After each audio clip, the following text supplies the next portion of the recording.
جب وہ میرے ہاتھوں سے اس کو چھین کے لے کے گئے تب ایک لڑائی شروع ہوئی.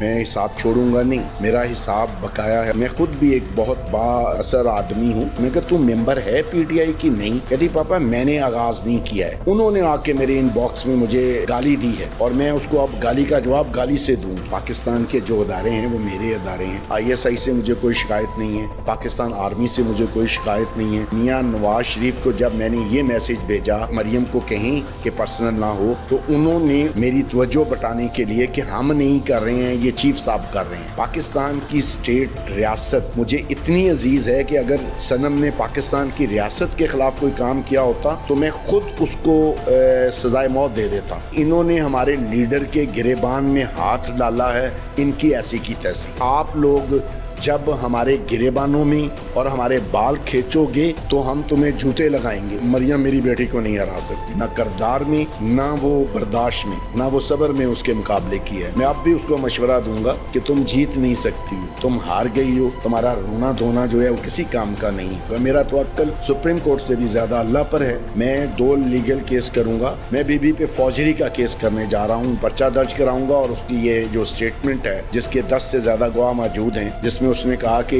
میرا جو آبجیکٹر کی پوزیشن ہے اس کا جو اتھارٹی ہے وہ سی ایم ہاؤس سے آ رہی ہے. میں آج بھی یہ سمجھتا ہوں کہ پاکستان کے سیاستدانوں کو عقل کے ناخن لینے چاہیے. عمران خان صاحب جو ہیں اس میں کوئی شک نہیں کہ وہ انسان بہت بہادر ہے. جن کا وہ ذکر کرتے ہیں انہوں نے ان کو بتایا تھا نا کہ سارے سیاستدان کرپٹ ہیں. اب وہی یہ ثابت کر رہے ہیں کہ عمران خان غلط ہے. آصف علی زرداری, ان سے ریکویسٹ کروں گا کہ وہ انٹرفیرنس کریں. پاکستان ایک بڑے حادثے کی طرف جا رہا ہے. بسم اللہ الرحمن الرحیم. السلام علیکم. میرے ساتھ موجود ہیں جاوید اقبال صاحب, صنم جاوید کے والد. بڑا مشکل دور انہوں نے دیکھا, ان کی فیملی نے دیکھا, لیکن لگتا یہ ہے کہ اب بھی حکومت چاہتی ہے, خاص طور پہ مریم نواز صاحبہ یہ چاہتی ہیں کہ کچھ مشکلات ان پر ابھی رہیں. کیا وہ اس میں کامیاب ہوں گی یا نہیں, اس پر بھی ہم بات کریں گے. السلام علیکم سر. اسامہ آپ کا بہت شکریہ. مجھے آپ بڑی خوشی ہے, میں آپ کا شکریہ ادا کرنے کے لیے آپ کے گھر آیا. اور جہاں آپ نے شروع میں یہ کہا کہ بہت مشکلات دیکھیں وہ اللہ کی طرف سے تھیں. میرا اللہ پہ توکل ہے. جو بھی آگے مشکلات آئیں گی وہ بھی اللہ کی طرف سے آئیں گی, کسی انسان کے بس کی بات نہیں ہے. واہ. اور میں مکمل طور پہ یقین رکھتا ہوں کہ جو لوگ صنم کے ساتھ یہ ظلم کر رہے ہیں ان کو اس کا بدلہ ضرور ملے گا. یہ بتائیں کہ اس سارے وقت میں ایک تو آپ کا تشریف لانا بہت آپ کی مہربانی, اور گرمی کے لیے معذرت, اے سی کا مسئلہ ہو گیا. لیکن آپ نے جس طرح عدالتوں کے چکر لگائے ہیں, ایک دور ہم نے بھی دیکھا, کوئی 1 سال وکالت میں نے کی تو وہاں پر ظاہر ہے حبس اور گرمی یہ سب دور دیکھا. لیکن سب سے مشکل وقت کب آیا؟ کبھی ہوا کوئی نا امیدی کہ بیٹی ہے اور اتنا عرصہ بار بار جا رہے ہیں, ایک رہائی ہوتی ہے, اگلی گرفتاری, پھر رہائی, پھر گرفتاری, کبھی سب سے مشکل کب وقت آیا؟ اسامہ میری یہ جو 16 مہینے 5 یا 7 دن کی سٹرگل تھی, اس میں ایک لمحہ بھی ایسا نہیں آیا جب میں نے یہ سوچا ہو کہ میں یہ نہیں کر سکتا. ایک لمحہ مجھے اللہ پہ کمپلیٹ توکل تھا کہ میری بیٹی بے گناہ ہے, اور میری بے گناہ بیٹی کو ایک بی بی جس کے بارے میں 4 دن پہلے تک صرف ہمیں تفتیشی اور باقی لوگ بتاتے تھے کہ یہ بی بی نے جب 13 مئی کو اس کو اغوا کروایا جیل کے بعد سے, ابھی تو ہم نے حساب لینا ہے. میں حساب چھوڑوں گا نہیں, میرا حساب بقایا ہے. اور یہ بات میں آج نہیں کہہ رہا, جب اس کا دوسرا ڈیٹینشن آرڈر جاری ہوا تھا اور ایک ہائی کورٹ کے آرڈرز پہ ہمیں یہ کہا گیا تھا کہ آپ ایک ریپرزنٹیشن ڈالیں ہوم ڈپارٹمنٹ میں, وہاں پہ ایک میٹنگ ہوئی تھی. اس میٹنگ میں میں نے کہا تھا کہ میں صنم جاوید کے 14 مہینے اس وقت نہیں ہوئے تھے, اس وقت جو بھی 11 یا 12 مہینے ہوئے تھے, اس کے وہ ساری قید, سارے ظلم بھول سکتا ہوں. لیکن جو 13 سے لے کے 17 تاریخ تک اس کو مریم نواز نے غیر قانونی طور پہ حراست میں رکھ کے اس کے ساتھ غیر انسانی, غیر اخلاقی, ہر طرح کی بدتمیزی کرنے کی کوشش کی, وہ میں نہیں بھولوں گا.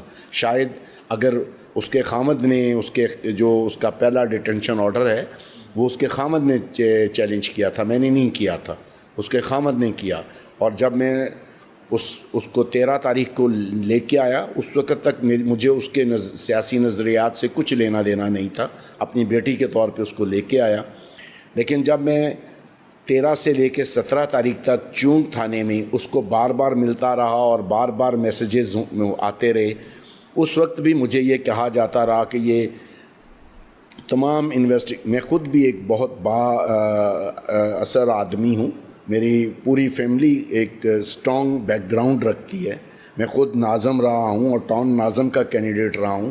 پولیس کے بہت سارے ہائی لیول دوست، سیکریٹریز لیول کے لوگ میرے دوست ہیں. وہ مجھے یہ ایڈوائز کرتے رہے کہ آپ اپنی بیٹی سے لکھوا دیں معافی نامہ مریم کے لیے. میں کہ کیوں لکھوا دوں؟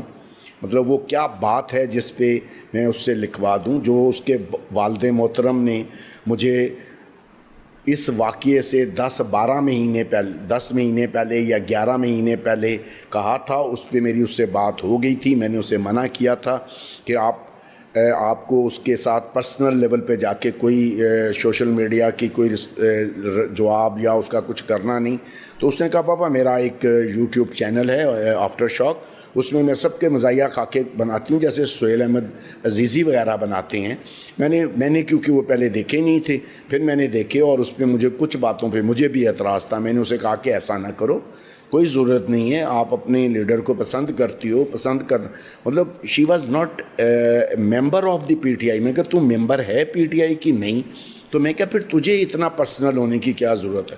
کہتی پاپا میں نے آغاز نہیں کیا ہے، اس نے اور اس کے جو نوکرانیاں ہیں، اس کو نوکرانیاں کہتی ہے، انہوں نے آ کے میرے ان باکس میں مجھے گالی دی ہے اور میں اس کو اب گالی کا جواب گالی سے دوں گی. میں نے اسے بڑا روکا. میں نے کہا بیلو دی بیلٹ جا کے نہیں کرو، جو بھی کرنا ہے اس کو ایسن طریقے سے کرو. ظاہر ہے میں تمہیں تمہاری پولیٹیکل جو بھی تھنکنگ ہے اس سے چینج کرنے کے لیے فورس نہیں کروں گا. اور میں نہیں گیا تھا جب اس کی پہلا ڈیٹینشن آرڈر ہوا. اس میں لکھا ہوا تھا کہ جی یہ پولیٹیکل ایکٹیوسٹ ہے پی ٹی آئی کی، اس لیے سوشل میڈیا پہ اس کے فالوورز ہیں، اس لیے اس کی وجہ سے لا اینڈ آرڈر کا مسئلہ ہونے والا ہے. تو میں نے اسے کہا ٹھیک ہے، تم اگر آپ نے ایسا کیا ہے تو اس کے خامد نے جا کے ریٹ کی اور اس کو جب اس کا ہو گیا تو اس نے مجھے کہا کہ انکل آپ اس کو ریسیو کر لیں. میں نے اس کو ریسیو کیا. جب وہ میرے ہاتھوں سے اس کو چھین کے لے کے گئے تب ایک لڑائی شروع ہوئی اور پھر اس لڑائی کو میں نے 14 مہینے 5 دن لڑا.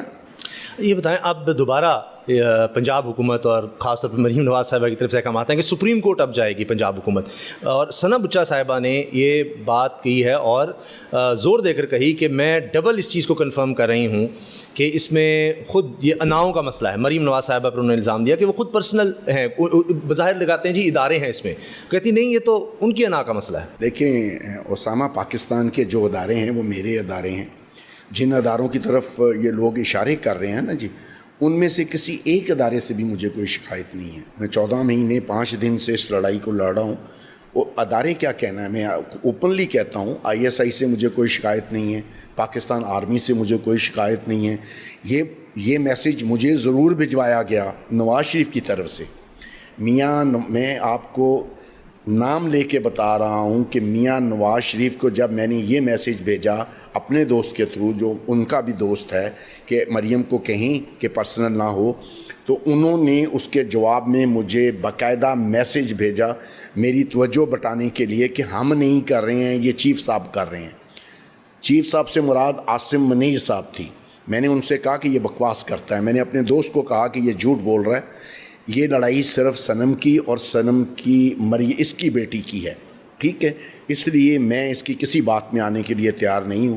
آپ نے پورا دیکھا ہوگا کہ پچھلے 14 مہینے میں نے کبھی پاکستان کی اسٹیٹ ریاست مجھے اتنی عزیز ہے کہ اگر صنم نے پاکستان کی ریاست کے خلاف کوئی کام کیا ہوتا تو میں خود اس کو سزائے موت دے دیتا. میں نے اس ملک کے لیے وہ قربانی دی ہوئی ہے. جب 92 میں اس ملک کو دہشت گرد قرار دیا جا رہا تھا تو میں 8 دن تک انڈیا کا جو ایمبیسی ہے اس کو ہولڈ کر کے بیٹھا رہا کہ میرا بہنوئی جو انڈیا میں قتل ہوا ہے یا شہید ہوا ہے وہ ایک جینون ویزے پہ گیا تھا، اس کو ٹیررسٹ ڈکلیئر کر کے مارا تھا اور یہ الزام پاکستان حکومت پہ آ رہا تھا. میں نے سنگل ہینڈڈ اس وقت جناب ایدی اور انصار برنی کے ساتھ مل کر یو این او تک پاکستان کا مقدمہ لڑا ہم. اور میرا وہ شہید بہنوئی آج بھی جلندھر میں پڑا ہوا ہے. اس وقت مجھے آخری وقت میں بلا کے یہ کہا گیا تھا کہ ہم آپ کے مقروض ہیں.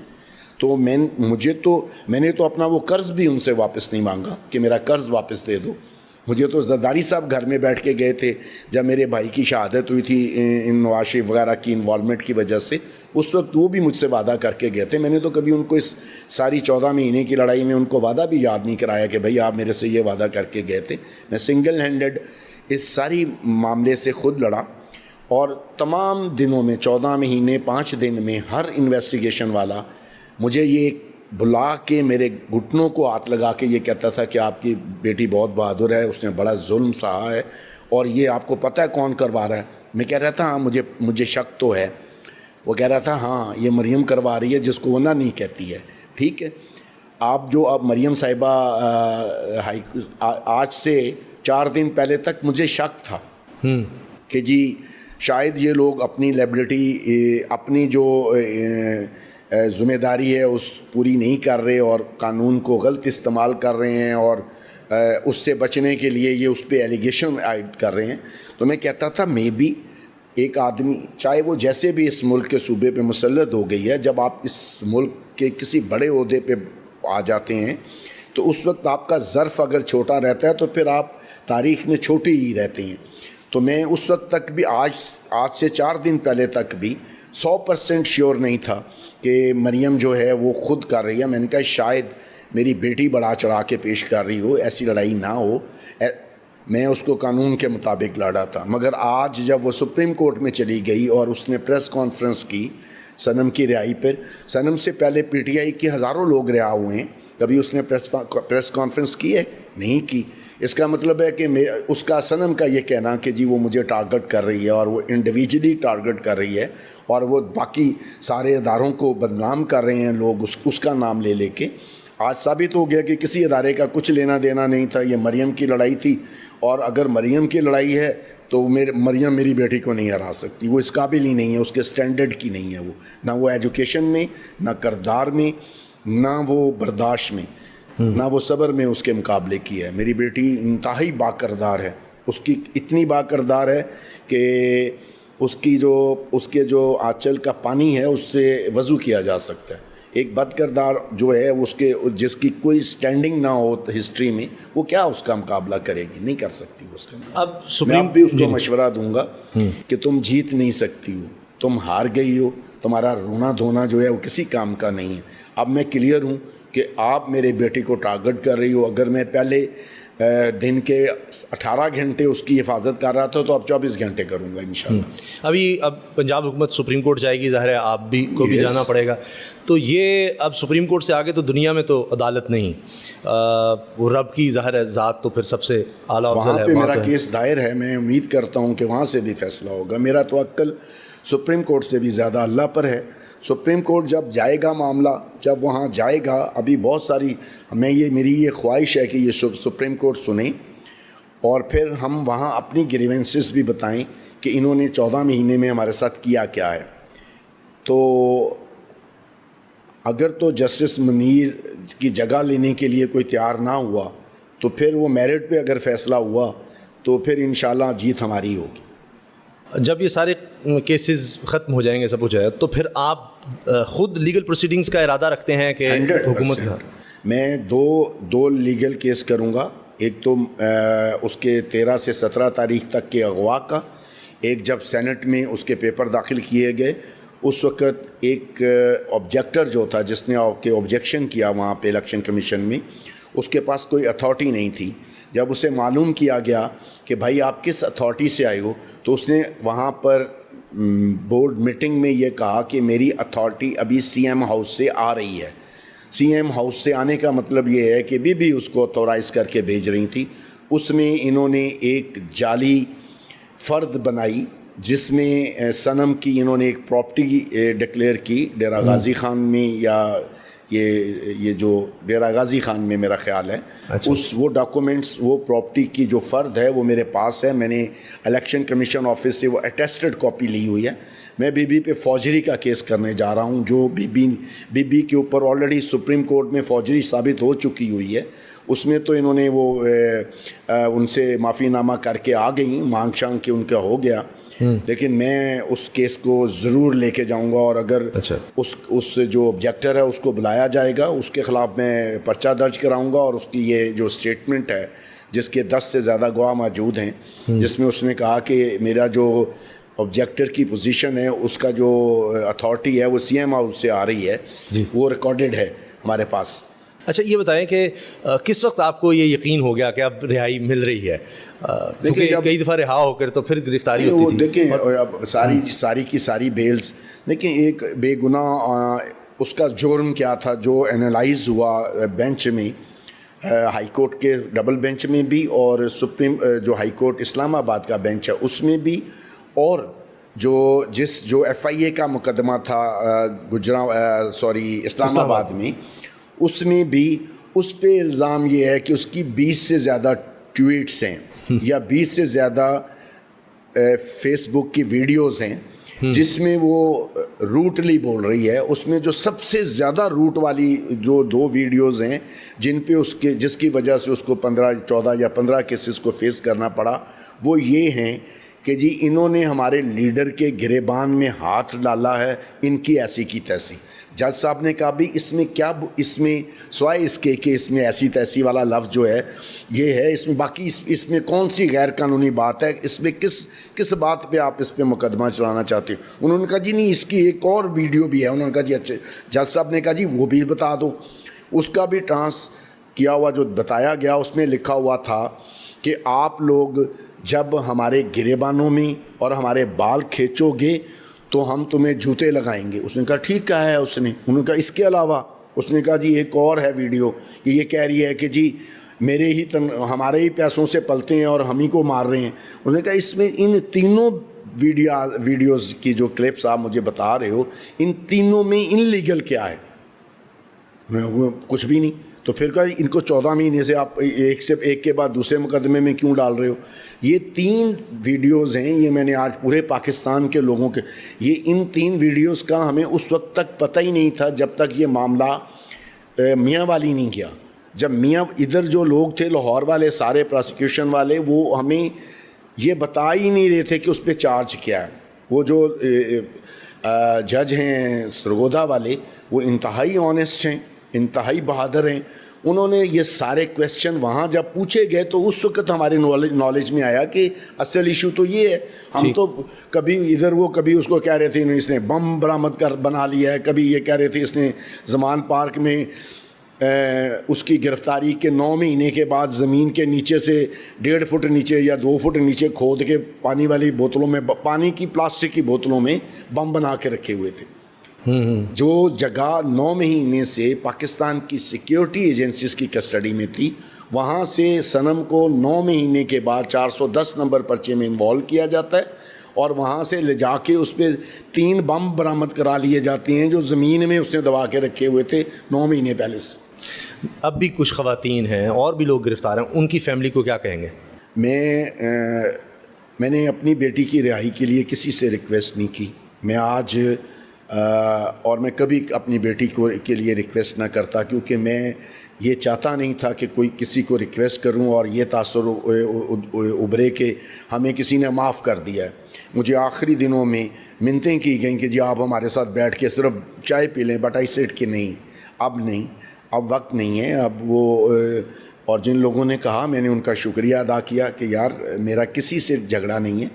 میری بیٹی ایک بہت مشکل دور سے گزری ہے, اس نے جو بھی کر لیا ہے اس کے لیے اب میں کسی سے مصالحت جو ہے وہ کرنے کے لیے تیار نہیں ہوں. عدالتیں اپنا فیصلہ کریں, کیونکہ میں پچھلے 14 مہینے سے کسی آدمی کے پاس نہیں گیا. میں جب بھی گیا عدالت کے پلیٹ فارم پر گیا, اور میں سب سے پہلے اللہ کا, سارے پاکستان کے عوام کا, آپ سب دوستوں کا جو اس وقت میں ہمارے ساتھ کھڑے رہے, شکریہ بھی ادا کرتا ہوں. لیکن آج میں پاکستان کے جو سب سے طاقتور پوزیشن پہ بیٹھے ہوئے ہیں, میری پارٹی کا صدر آصف علی زرداری, ان سے ریکویسٹ کروں گا کہ وہ انٹرفیرنس کریں. وہ مصالحت کے جو ہیں بادشاہ قرار دیے جاتے رہے ہیں پہلے ماضی میں, وہ دخل دیں. پاکستان ایک بڑے حادثے کی طرف جا رہا ہے, سب لوگوں کو اس حادثے کو روکنا چاہیے. اور کسی ایک شخص کی جو ہے وہ پاکستان کی ریاست سے بڑی نہیں ہو سکتی. جاوید ہاشمی صاحب پچھلے 8 مہینے سے ریکویسٹ کر رہے ہیں اور وہ ڈائریکٹ آرمی چیف سے ریکویسٹ کر رہے ہیں کہ آپ کو سرنڈر کرنا چاہیے، ریکویسٹ کرتے ہیں. میں بھی ریکویسٹ کرتا ہوں آج ان کو ریکویسٹ کرتا ہوں کہ اگر 9 مئی کا واقعہ جو ہے ایک بڑا ثانیہ ہے، میں اس کو قطعی طور پہ پی ٹی آئی کے اوپر نہیں ڈالنا چاہتا. کسی پی ٹی آئی کی تنظیم میں یہ صلاحیت ہی موجود نہیں تھی کہ پورے پاکستان میں ایک وقت میں اتنا بڑا حادثہ کیا جاتا. اور اس کے لیے حامد میر صاحب کا دیا ہوا ایک انٹرویو کوٹ کرنا چاہتا ہوں، جس میں وہ 4 آدمیوں کو بائی نیم اس میں نومینیٹ کر چکے ہیں. خدا کے لیے کسی اپنی ذاتی پسند ناپسند کے لیے ملک کو دو پہ نہ لگائیں. ایک فیئر جوڈیشل کمیشن بنائیں، ہائی پاور کمیشن. جو بھی اس کا ملزم ہو اس کو سخت ترین سزا دی جائے. لیکن بے گناہ لوگوں کو کسی کے پولیٹیکل ایڈوانٹیج کے لیے، کسی کو پولیٹیکل بیانیاں دینے کے لیے، دوسری پارٹی کو لمیٹڈ کرنے کے لیے ایسا کوئی قدم نہ کریں کہ عوام جو ہے ان کی قوت برداشت جواب دے جائے. آخری سوال، صنم بھی بہت بہادری کا انہوں نے مظاہرہ کیا، ظاہر ہے آپ کی بیٹی ہیں، آپ نے بھی بہت کیا، لیکن کئی لمحات آئے کہ وہ ضبط کے بندھن ٹوٹ گئے، آپ سے لپٹ کے پھر رونے لگ گئیں. کس وقت ایسا ہوا؟ نہیں، وہ کبھی بھی نہیں روئی، صرف وہ ایک دن روئی. اب جب اسے زبردستی، جس دن انہوں نے مجھے گجرانوالہ میں غیر قانونی 1 گھنٹہ تک حراست میں رکھا اور گاڑی میں بند کر لیا اور میرے ارد گرد پولیس والے بیٹھ گئے اور مجھے گجرانوالہ کی گلیوں میں لے کے پھرتے رہے، کیونکہ اس کو یہ اعتماد ہوتا تھا کہ جیسے ہی میں وہاں سے نکلوں گی میرا والد جہاں پر بھی یہ مجھے لے کے جائیں گے پہنچ جائے گا. تو اس رات اس کو یہ لگا کہ آج میرا والد وہاں میرے پیچھے نہیں آ سکے گا کیونکہ اسے گرفتار کر لیا. وہ اس رات پریشان رہی اور میں بھی اس رات بہت پریشان رہا. جب پھر مجھے 1 گھنٹے کے بعد انہوں نے انلیگل حراست سے چھوڑا تو میں نے اپنے جو بھی میرے دوست تھے اور ان سے اور لوگوں سے پوچھا کہ اس کو لے کے کدھر گئے ہیں. تو انہوں نے مجھے بتایا کہ اسے جی ٹی روڈ سے اسلام آباد کی طرف لے کے گئے ہیں اور ہمیں پہلے سے بھی کچھ اندازہ تھا کہ ایسا ہوگا. تو پھر ہم اسلام آباد چلے گئے، میں اور میری مسز تھے، میرا بھائی تھا میرے ساتھ فیصل جو بی بی کا سیکیورٹی گارڈ بھی تھا. تو ہم لوگ ساری رات اسلام آباد کے سارے تھانوں میں ڈھونڈتے رہے. ہمیں انیشلی انفارمیشن بھی مل گئی کہ اس کو وومن پولیس اسٹیشن کے ایک بیرک میں پیچھے رکھا گیا ہے، لیکن کیونکہ وہ جو ایس ایچ او تھیں وہاں کی انہوں نے انکار کر دیا تھا کہ یہ وہ ہمارے پاس نہیں ہے. اس کے باوجود ہمیں پتہ تھا کہ وہ وہاں ہیں. ہم نے ساری رات وہاں گزاری اسی تھانے کے قریب، اور پھر وہ جب اسے لے کے نکلے اور سڑکوں پہ گھماتے رہے تو اس نے مجھے نہیں دیکھا. ہم نے بڑی کوشش کی کہ کسی طرح اس کو یہ میسج مل جائے کہ ہم اس کے پیچھے آ گئے ہیں، گھبرانے کی بات نہیں ہے. تو وہ بڑی افسردہ تھی. اس نے ساری رات کچھ نہیں کھایا. وہ صبح سے کیونکہ اس کو لے کے پھر رہے تھے، 2 بجے سے لے کے نکلے ہوئے تھے، تو اس نے کچھ کھایا پیا نہ تھا. اس نے ساری رات بھوک ہڑتال رکھی. اس نے کہا کہ جب تک میرے والد سے میری بات نہیں کروائی جائے گی میں نہیں کچھ بھی کھاتی. پھر اسے اسی طرح وہ لے کے پھرتے رہے، اور جب اسے وہ 2-2:30 بجے کے قریب کورٹ میں لے کے آئے تو میری یہ کوشش تھی کہ سب سے پہلے وہ مجھے دیکھے تاکہ اس کے ذہن سے باہر نکلتے وقت یہ جو ہے وہ ختم ہو جائے، خوف ختم ہو جائے کہ اس کے پیچھے کوئی نہیں ہے.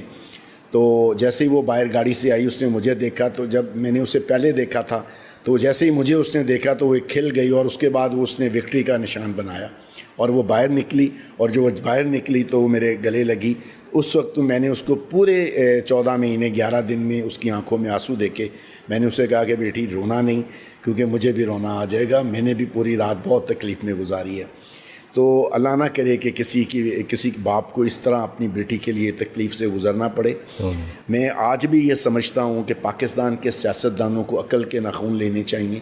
وہ لیڈر ہیں اس ملک کے، اور اس ملک کے جو ملازمین ہیں وہ ان کو لڑا کے آپس میں خود مزے کرتے رہتے ہیں. اور اس کی ایک کلاسیکل مثال جو میں پہلے بھی دے چکا ہوں، آپ کو بھی بتاتا ہوں. جب 1992 میں ہم لوگوں کو ٹارگٹ کیا جا رہا تھا، اس وقت بھی نواز شریف صاحب جو ہیں بی بی کی کریکٹر اسیسینیشن کے لیے ہمیں پریشرائز کر رہے تھے. ہم نے انکار کر دیا تھا. تو ایک صاحب پتہ نہیں آج کل وہ زندہ ہیں یا مر گئے ہیں، چودھری شفقات نام ہوتا تھا، وہ ڈی ایس پی تھے اس وقت اچھرا ڈویژن کے. وہ ہمیں آ کے روز بتاتے تھے میری میاں صاحب سے بات ہوئی ہے، میری شہباز شریف سے بات ہوئی ہے، آپ مان جاؤ، یہ کر لو وہ کر لو. اس وقت میرے بھائی اریسٹ ہوئے تھے، ایک جو بی بی کا سیکیورٹی گارڈ تھا فیصل، اور ایک جو دوسرا بھائی ہے میرا وہ گرفتار ہوا تھا، اور ان پہ ایک قتل کا مقدمہ انہوں نے ناجائز ڈالا ہوا تھا. وہی چودھری شفقات جب اور ہمیں وہ کرتا رہا, اس نے غیر انسانی سلوک ممکن تھا ہم میرے بھائیوں کے ساتھ, ہماری فیملی کے ساتھ کیا, لیکن ہم نے سٹینڈ لیا.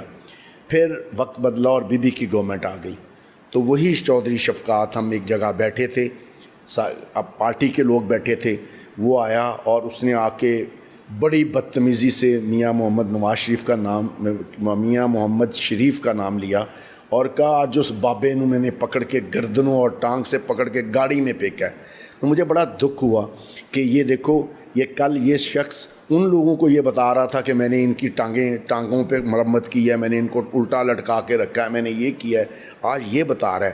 تو جو لوگ وہاں مسکرائے تھے, میں نے ان سے کہا تھا شرم کرو, آج یہ تمہیں یہ کہہ رہا ہے, کل پھر جب ان کی گورنمنٹ آئے گی پھر ان کو بتائے گا کہ میں نے تم سے یہ کیا ہے. تو سیاستدانوں کو عقل نہیں آ رہی اس ملک کے. چارٹر آف ڈیموکریسی ہوا تھا, اس کو اور کھلا کریں. جو لوگ اس چارٹر آف ڈیموکریسی کے پارٹنر نہیں تھے ان کو لے کے آئیں. جو میاں صاحب ہیں وہ ووٹ کو عزت دو سے اپنی عزت گنوانے تک جب وہ گئے ہیں, ان کو چاہیے کہ وہ واپس ووٹ کو عزت دے پہ آئیں, دینے والے نعرے پہ آئیں. اس ملک کے عوام پہ ٹرسٹ کریں, نہ کہ اداروں پہ. ادارے جو ہیں وہ آپ نے, اس ملک کے عوام نے اپنے ٹیکسوں سے اپنی حفاظت کے لیے, اور مجھے تو اسٹیٹ کچھ نہیں دے رہی اس ملک میں رہنے کے لیے. جو اس اسٹیٹ نے مجھے آئیڈینٹی کارڈ دیا ہے اس کی بھی میں نے پیمنٹ کی ہے, ٹھیک ہے. اس اسٹیٹ کو میں نے بہت کچھ دیا ہے. میں نے اپنی سیکیورٹی خود کرتا ہوں, میں اپنا علاج خود کرتا ہوں, مجھے انصاف خریدنا پڑتا ہے, مجھے اپنے بچوں کی تعلیم خریدنی پڑتی ہے.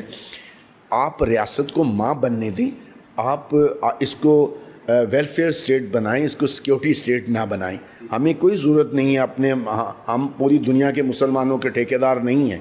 ہم اگر کبھی سعودی عربیہ چلے جائیں اور سعودیز کو کہیں نا کہ ہم آپ کے بھائی ہیں, وہ آگے سے مذاق اڑانے والے انداز میں ہمیں دیکھتے ہیں, جاؤ تم ہمارے بھائی کہاں سے آ گئے. تو ہم لوگوں کو صرف اپنے ملک پاکستان کی فکر کرنی چاہیے. ان سیاستدانوں کے پاس اب بھی ٹائم ہے. میں بھی عمران خان صاحب جو ہیں وہ, اس میں کوئی شک نہیں کہ وہ انسان بہت بہادر ہے, لیکن وہ ایک ہیرو کے طور پہ ڈیل کر رہا ہے. ابھی بھی وہ سیاستدان کے طور پہ ڈیل نہیں کر رہا ہے. ان کو بھی اپنا رویہ تھوڑا سا نرم کرنا چاہیے.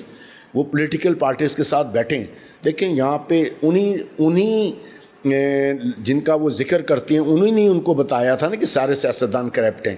اب وہی یہ ثابت کر رہے ہیں کہ عمران خان غلط ہے. ایون اس پہ کوئی کرپشن کا کیس نہیں ہے. جو اس پہ کرپشن جو کیسز اس پہ ڈالے گئے ہیں وہ تاریخ میں انتہائی بد کردار کی زمرے میں ڈالے جائیں گے. عدت کے اس کا آپ سے کیا لینا دینا, عدت وہ عورت جانے, اس کا خامن جانے. اس پہ آپ سائفر کا کیس ڈال رہے ہو. وزیر اعظم وقت کا جو ہے وہ اگر سمجھتا ہے کہ کسی ملک نے پاکستان کے انٹرنل میٹرز میں دخل دیا ہے اور وہ اپنے عوام کو کانفیڈنس میں لینے کے لیے بتا بھی دیتا ہے, تو اس میں کون سی بری بات ہے. عدالت اس کو بری کر چکی ہے. اب رہ گیا القادر ٹرسٹ $190 ملین کا. وہ پیسہ نہ نواز شریف کے کھاتے میں ہے نہ کسی اور کے کھاتے میں ہے, سپریم کورٹ کے کھاتے میں ہے اور وہ ملک ریاض صاحب کے کھاتے میں جمع ہوا ہے. تو آپ اس کو وہاں سے نکال کے اسٹیٹ کے کھاتے میں لے آئیں. اس میں کون سا وہ چلا بھی کیا. آخر صنم جاوید پھر قومی اسمبلی میں آ رہی ہیں. عمران خان صاحب نام تو دے دیا ان کا. جی مجھے اسامہ اس بارے میں بالکل کچھ پتہ نہیں ہے, کیونکہ جس دن صنم جاوید رہا ہوئی تھی میں نے سپریم کورٹ سے باہر نکلتے ہی کہا تھا کہ یہ اب میری طرف سے بھی آزاد ہے, یہ اپنی زندگی کا فیصلہ خود کرے. خدا نہ کرے اگر اس پہ دوبارہ کوئی مشکل وقت آتا ہے تو میں پھر اس کے ساتھ کھڑا ہوں گا اپنے ایز اے باپ. لیکن اس کی جو پولیٹیکل ایکٹیویٹیز ہیں وہ اس کا اپنا کیریئر ہے, وہ خود دیکھے. اس کو اگر میرا تو یہ خیال ہے کہ پاکستان میں پالیٹکس جو ہے وہ ہے ہی نہیں ہے. پاکستان میں جتنے پالیٹیشینز ہیں وہ نوکری کر رہے ہیں, ان کی فائلیں بنی ہوئی ہیں, ان فائلوں کی وجہ سے وہ بلیک میل ہوتے ہیں. اگر آپ بلیک میل ہوتے ہیں تو سیاست نہ کریں, لوگوں کو ان کے حقوق نہیں دے سکتے تو میری طرح مزے کی زندگی گزاریں. جب 2007 میں نے 1986 میں ٹاپ کیا تھا یوتھ لیڈرشپ میں, تو جب میں نے 2007 تک, میں نے 2002 سے لے کے 2007 تک عملی طور پہ پالیٹکس کی, 86 سے لے کے 2002 تک ٹریڈ یونین ایکٹیویٹیز کی, بینکنگ اور انٹرنیشنل لیول پہ اور ایشیا لیول پہ. پھر جب میں نے یہ دیکھا کہ پاکستان میں سوائے اسٹیبلشمنٹ کے ساتھ ڈیل کر کے آپ آپ کی سیول نہیں ہے سیاست میں. آئی ڈیسائیڈڈ کہ مجھے اگر نوکری ہی کرنی ہے تو جو میں نوکری کر رہا ہوں اس میں مجھے بہت اللہ کا کرم ہے, میرے پاس حلال انکم بہت ہے, مجھے کسی اور کی نوکری نہیں کرنی. میں نے اپنی بیٹی کو بھی سمجھایا تھا تو اس نے کہا کہ پاپا آپ ٹھیک کہتے ہیں لیکن اب وقت چینج ہو گیا ہے, اب نیو جنریشن جو ہے اب وہ پہلے کے مقابلے میں ان کی ریچ بہت ہوگی نا, انفارمیشن ریچ زیادہ ہوگی سوشل میڈیا آنے کی وجہ سے. اب ہم جانتے ہیں کہ ہم نے کیسے کرنا ہے. تو میں نے کہا اچھا ابھی اگر آپ ملک کی بہتری کے لیے کچھ کر سکتی ہو تو میں آپ کے ساتھ ہوں. ٹھیک. جاوید اقبال صاحب بہت بہت شکریہ, آپ نے وقت دیا.